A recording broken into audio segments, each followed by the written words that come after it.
So this hip flexor variation that we're going to get into was the only way I could hit my hip flexors in a longer range. I wasn't able to hit my hip flexors in any other way than this. This is the shorter range. I kind of didn't really do this properly, so I don't pay attention. You're sort of supposed to pump and contract and do reps without your sort of feet touching the floor, but I was kind of messing around. So I'm doing the shorter range. This is also going to prepare me for the longer range stretch, because once the pump and the blood is in here, then that really helps the length. The blood and the warmth makes the tissues more compliant. So we're going to spin around. But this was, I sort of discovered this. I've seen some other long range hip flexor stuff, but I never had seen anyone do it like over a couch. And I sort of just mucked around and figured this out. So this was a very important discovery for me.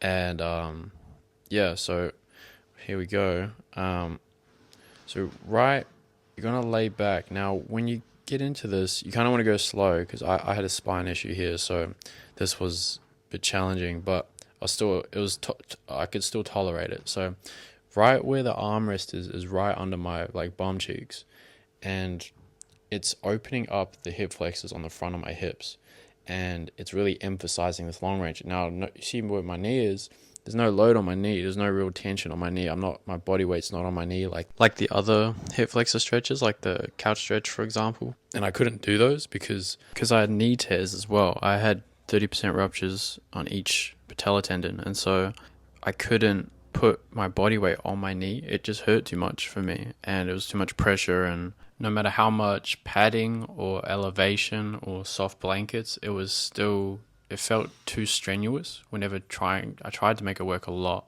But this variation was my breakthrough variation. I'll turn to the side in a second. When I turn to the side here, see how I'm turning left here, my left, and the right hip flexor is more behind me, and it's putting even more of a greater stretch on that.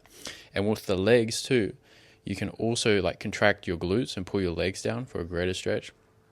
So yeah, twisting to the sides will help open up the side on the front of the torso there more, and put more of a stretch on the hip flexor, and then kind of slowly come off if you have a spine issue, because it does kind of yank on the spine, especially when you're stretching and lengthening the hip flexor. So this was my breakthrough to hitting the hip flexors, and I hope it's a breakthrough for you. I hope this variation serves you.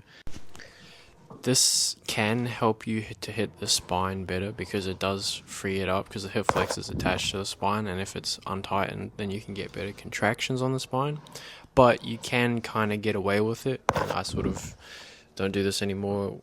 As long as you're getting some pump and some rounded spine position, then the ligaments are being hit and progressed. So you can get away without it if you're needing this for the spine.